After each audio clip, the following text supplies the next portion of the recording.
അമൃത് Veni hair elixir presents daily news പ്രഭാത വാർത്തകൾ powered by Pulimoottil silks KSFE.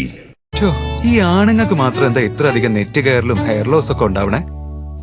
ആണുങ്ങളുടെ ഹെയർ ലോസിന്റെ മേജർ റീസൺസ് തന്നെ ഡിഫറെന്റ് ആണ്.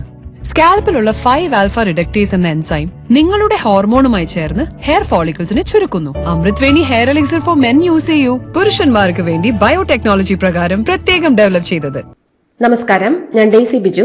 ഡെയിലി ന്യൂസിന്റെ പ്രഭാത വാർത്തകളിലേക്ക് സ്വാഗതം. ഇന്ന് ഏപ്രിൽ 28 തിങ്കളാഴ്ച. പഹൽഗാമിലെ ഭീകരാക്രമണം ആഴത്തിലുള്ള ദുഃഖമുണ്ടാക്കിയെന്ന് പ്രധാനമന്ത്രി നരേന്ദ്രമോദി. മൻ കി ബാത്തിലാണ് അദ്ദേഹം ഇങ്ങനെ പറഞ്ഞത്. എല്ലാ ഇന്ത്യക്കാരുടെ ഉള്ളിലും ആക്രമണത്തിനെതിരെയുള്ള പ്രതിഷേധം ഇരമ്പുകയാണെന്നും പഹൽഗാമിലെ ഭീകരാക്രമണം പാകിസ്ഥാന്റെ ഭീരുത്വത്തെ കാണിക്കുന്നതാണെന്നും അദ്ദേഹം പറഞ്ഞു. കാശ്മീരിലേക്ക് സമാധാനവും വികസനവും തിരികെ എത്തിയ സമയത്താണ് ആക്രമണം നടത്തിയതെന്നും പഹൽഗാമിൽ ആക്രമണം നടത്തിയവർക്കും പിന്നിൽ പ്രവർത്തിച്ചവർക്കും ശക്തമായ തിരിച്ചടികൾ നൽകുമെന്നും പ്രധാനമന്ത്രി പറഞ്ഞു. സിന്ധു നദീജല കരാർ മരവിപ്പിച്ച ഇന്ത്യൻ നടപടിക്കെതിരെ പ്രതിഷേധം തുടർന്ന് പാകിസ്ഥാൻ. ഓരോ തുള്ളി വെള്ളത്തിലും പാകിസ്ഥാനും അവകാശമുണ്ടെന്നും കരാർ ഏകപക്ഷീയമായി പിൻവലിക്കാനാവില്ലെന്നും പാക് മന്ത്രി അഹമ്മദ് ഖാൻ ലഖാരി പ്രതികരിച്ചു.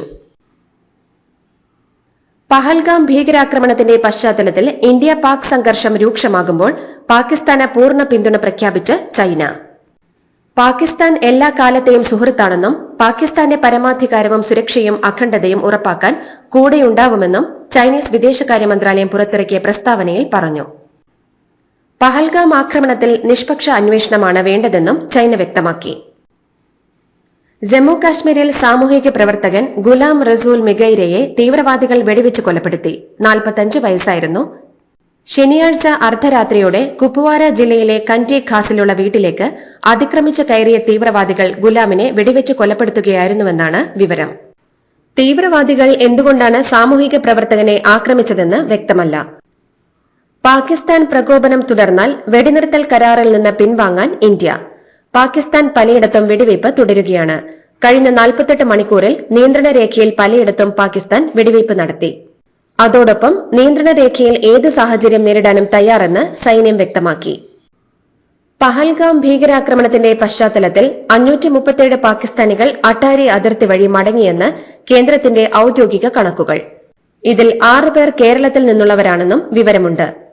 ആഭ്യന്തര മന്ത്രാലയം പുറപ്പെടുവിച്ച ഉത്തരവ് പ്രകാരം ഇന്ത്യയിൽ താമസിക്കുന്ന പാകിസ്ഥാൻ പൌരത്വമുള്ളവർക്ക് രാജ്യം വിടാനുള്ള സമയപരിധി ഇന്നലെ അവസാനിച്ച സാഹചര്യത്തിലാണ് ഇത്. അതേസമയം പാകിസ്ഥാൻ പ്രഖ്യാപിച്ച മടങ്ങിപ്പോക്ക് പ്രകാരം 850 ഇന്ത്യക്കാർ അട്ടാരി വഴി തിരിച്ചെത്തിയിട്ടുണ്ട്. ജമ്മു കാശ്മീരിലെ പഹൽഗാം ഭീകരാക്രമണത്തിന്റെ പശ്ചാത്തലത്തിൽ ദില്ലിയിലെ പാകിസ്ഥാനി പൌരന്മാരെ കണ്ടെത്താൻ പരിശോധനയുമായി ദില്ലി പോലീസ്. 5000 പേർ ആകെ ദില്ലിയിലുണ്ടെന്നാണ് കണക്ക്. പാക് പൌരന്മാർ മടങ്ങിയോ എന്നത് വിലയിരുത്താൻ നാളെ കേന്ദ്രം യോഗം ചേരും. ഇരു രാജ്യങ്ങളും തമ്മിലുള്ള ബന്ധം വഷളായതിനാൽ പൌരന്മാരോട് രാജ്യം വിടാൻ നിർദ്ദേശം നൽകിയിരുന്നു. ഏപ്രിൽ 22 ഭീകരാക്രമണത്തിന് ശേഷം പഹൽഗാമിൽ വിനോദസഞ്ചാരികൾ വീണ്ടും എത്തിത്തുടങ്ങി. ഇന്നലെ 100 കണക്കിന് വിദേശ ആഭ്യന്തര വിനോദസഞ്ചാരികളാണ് പഹൽഗാം പട്ടണം സന്ദർശിച്ചതെന്ന് വാർത്താ ഏജൻസിയായ ANI റിപ്പോർട്ട് ചെയ്തു. സാധാരണ ദിവസങ്ങളിൽ 5000 മുതൽ 7000 വരെ വിനോദസഞ്ചാരികൾ എത്തിയിരുന്നു. എന്നാൽ ആക്രമണത്തിന് ശേഷം സന്ദർശകരുടെ എണ്ണത്തിൽ ഗണ്യമായ കുറവുണ്ടായെന്നും റിപ്പോർട്ടുകളുണ്ട്. പഹൽഗാമിൽ 26 വിനോദസഞ്ചാരികളുടെ മരണത്തിനിടയാക്കിയ ഭീകരാക്രമണത്തിൽ അപലപിച്ച് ഇറാൻ പ്രസിഡന്റ് മസൂദ് പെഷേഷ്കിയാൻ ഇത്തരം മനുഷ്യത്വരഹിതമായ ഭീകരപ്രവർത്തനങ്ങളെ ശക്തമായി അപലപിക്കുന്നുവെന്ന് ഫോണിലൂടെയാണ് ഇറാൻ പ്രസിഡന്റ് അറിയിച്ചത്. സംഭാഷണത്തിനിടെ മഹാത്മാഗാന്ധിയുടെയും ജവഹർലാൽ നെഹ്റുവിന്റെയും പാരമ്പര്യത്തെക്കുറിച്ചും അദ്ദേഹം പരാമർശിച്ചുവെന്നും റിപ്പോർട്ടുകളുണ്ട്.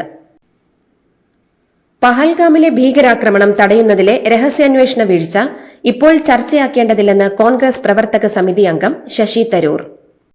ഒരു രാജ്യത്തിനും 100% കുറ്റമറ്റ സംവിധാനം ഉണ്ടാവില്ലെന്നും സുരക്ഷാ വീഴ്ച പിന്നീട് പരിശോധിക്കാമെന്നും ഇപ്പോൾ അതിനല്ല പ്രാധാന്യമെന്നും തരൂർ പറഞ്ഞു. ഇസ്രായേലിന്റെ ഉദാഹരണം അദ്ദേഹം ചൂണ്ടിക്കാട്ടി.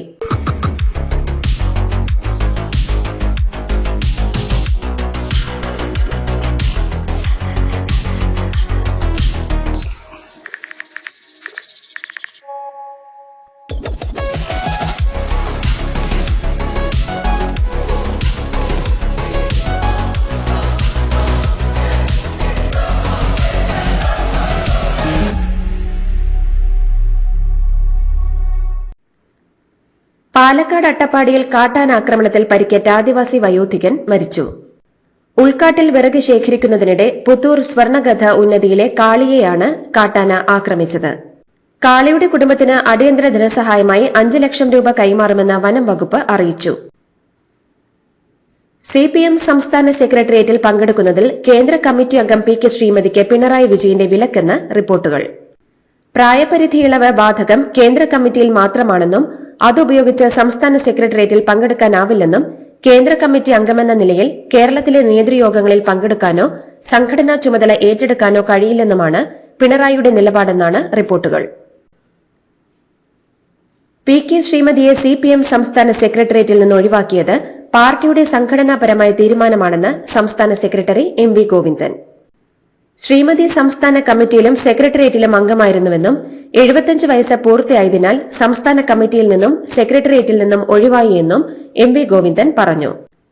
ദേശീയ തലത്തിൽ പ്രവർത്തിക്കാനാണ് കേന്ദ്ര കമ്മിറ്റിയിൽ ഉൾപ്പെടുത്തിയതെന്നും സെൻട്രൽ കമ്മിറ്റിയിൽ എടുക്കുന്നത് കേരളത്തിൽ പ്രവർത്തിക്കാനല്ല എന്നും അദ്ദേഹം കൂട്ടിച്ചേർത്തു.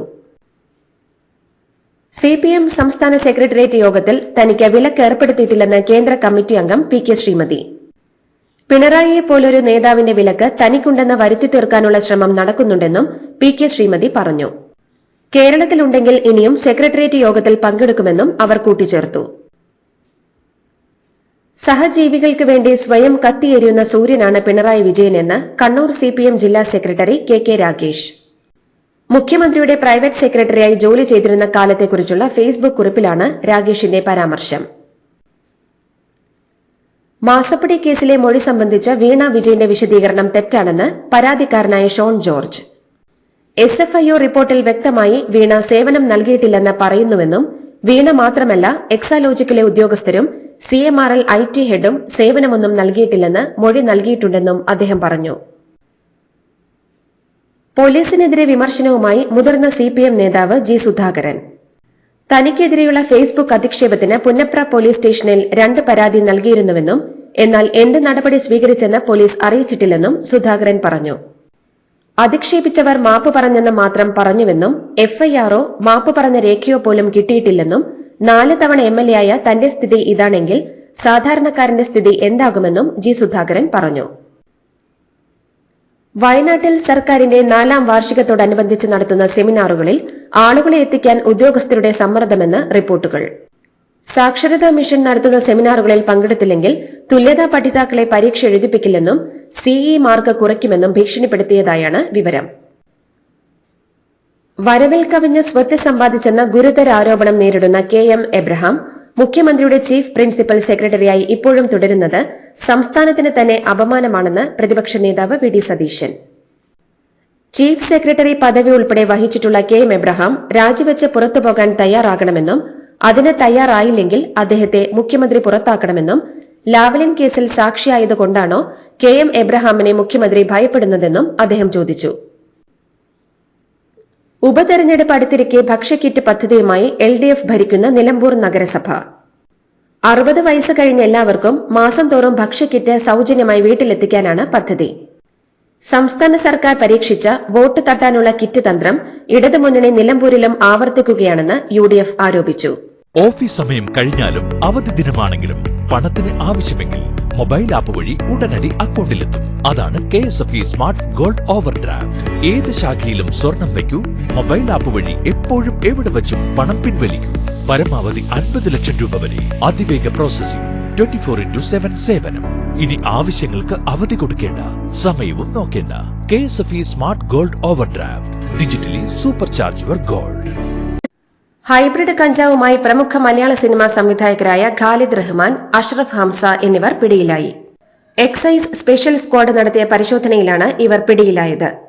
1.6 ഗ്രാം ഹൈബ്രിഡ് കഞ്ചാവുമായാണ് ഇവർ കൊച്ചി ഗോശ്രീ പാലത്തിന് സമീപത്തെ ഫ്ളാറ്റിൽ നിന്ന് പുലർച്ചെ 2 മണിക്ക് പിടിയിലായത്. ഇവരുടെ അറസ്റ്റ് രേഖപ്പെടുത്തിയ ശേഷം ജാമ്യത്തിൽ വിട്ടു. ഹൈബ്രിഡ് കഞ്ചാവുമായി പ്രമുഖ മലയാള സിനിമാ സംവിധായകർ പിടിയിലായ സംഭവം ഞെട്ടിപ്പിക്കുന്നതെന്ന് ഫിലിം ചേംബർ. ലഹരിക്കെതിരെ സിനിമാ സെറ്റുകളിൽ റെയ്ഡ് നടത്തണമെന്ന് film chamber general secretary Saji Nandyat വ്യക്തമാക്കി. സിനിമയിൽ ഏറ്റവും കൂടുതൽ ലഹരി ഉപയോഗിക്കുന്നത് സാങ്കേതിക പ്രവർത്തകരാണെന്നും മഞ്ഞുമലയുടെ അറ്റം മാത്രമാണ് ഇപ്പോൾ പുറത്തുവന്നതെന്നും സിനിമയിൽ ശുദ്ധീകരണം അനിവാര്യമാണെന്നും അദ്ദേഹം ചൂണ്ടിക്കാട്ടി. ഹൈബ്രിഡ് കഞ്ചാവുമായി അറസ്റ്റിലായ സംവിധായകർ ഖാലിദ് റഹ്മാനും അഷ്റഫ് ഹംസയ്ക്കുമെതിരെ നടപടിയെടുത്ത് ഫെഫ്ക. ഇരുവരെയും സസ്പെൻഡ് ചെയ്തതായി ഡയറക്ടേഴ്സ് യൂണിയൻ അറിയിച്ചു. കേസ് അന്വേഷണ പുരോഗതി അറിഞ്ഞ ശേഷം തുടർ നടപടികൾ സ്വീകരിക്കുമെന്നും സംഘടന അറിയിച്ചിട്ടുണ്ട്. ലഹരിയിൽ വലിപ്പച്ചെറുപ്പമില്ലാതെ നടപടികൾ സ്വീകരിക്കുമെന്ന് ഫെഫ്ക പ്രസിഡന്റ് സിബി മലയിൽ നേരത്തെ അറിയിച്ചിരുന്നു.